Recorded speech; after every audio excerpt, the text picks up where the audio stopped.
এইটা যদি শাকিব খান করতে পারেন আর ঘটনা যদি সত্যি হয় তাহলে শাকিব খান এবার এক কথায় আগুন জ্বালাতে আসছে।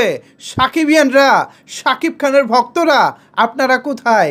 এই দেখুন শাকিব খান কি ধামাকা নিয়ে আসতেছে আমাদের জন্য। ওফ ভাইরে ভাই, আমি তো জাস্ট, আমার মনে হয় না আজকে রাতে ঠিকমতো ঘুমাতে পারবো। এইটা জাস্ট আমাদের জন্য এক কথায় দারুণ একটা চমক হতে চলেছে। এই মুহূর্তে আমি আপনাদেরকে এমন একটি সারপ্রাইজিং নিউজ দিতে চলেছি যা শোনার জন্য আপনারা হয়তোবা চিন্তাও করেননি, বাট আমি সেই চিন্তা না করা বিষয়টা এখন আপনাদেরকে জানাবো, যা আসলে শাকিব খান করে দেখাতে চাচ্ছেন।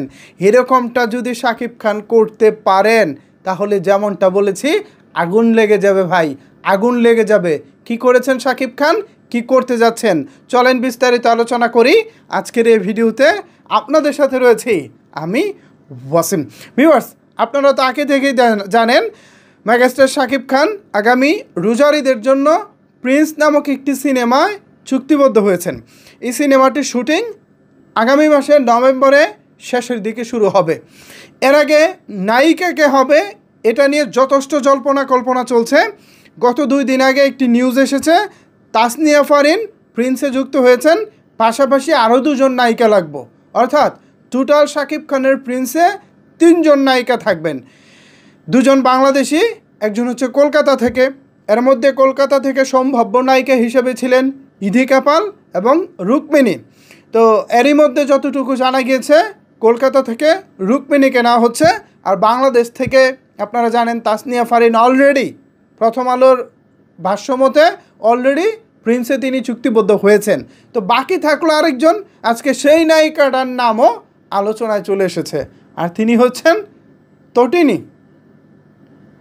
আমার ছোট পর্দা থেকে অন্যতম মোস্ট ফেভারিট এবং পছন্দের একজন নায়িকা তটিনীকে আশা করি অনেকেরই ভালো লাগে। নতুন দিনের নতুন নায়িকা, দেখতেও তিনি অনেক কিউট।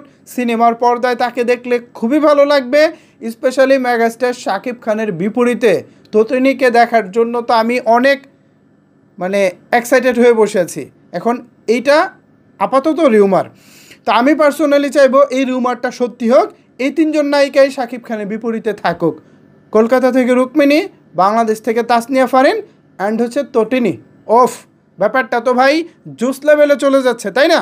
সো আমি এবার অনেক করে চাইবো পরিচালক প্রযোজক যারা আছেন প্রিন্সের, তাদের কাছেও আমি আবেদন করব, প্লিজ ব্যাপারটিকে ভেবে দেখুন। আর যদি ঘটনা ঘটে যায় অলরেডি, আপনারা তাদেরকে নিয়েছেন, তাহলে তো ভাই কোনো কথাই নাই, চাইলাম জল পাইলাম শরবত, ব্যাপারটা এমন হয়ে যাবে। সো সাকিবিয়ানরা, শাকিব খানের ভক্ত যারা আছেন, কেমন হবে ব্যাপারটা?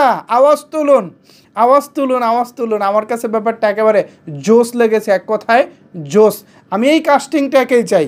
সিনেমা হলে এক কথায় শাকিব খান সে লেভেলের একদম ঝড় তুলে দেবে, ঝড়। কি মনে হয় আপনাদের? এ বিষয়ে আপনাদের মতামত কি জানিয়ে দিন নিচের কমেন্টস বক্সে। ধন্যবাদ সবাইকে এতক্ষণ আমার সাথে থাকার জন্য।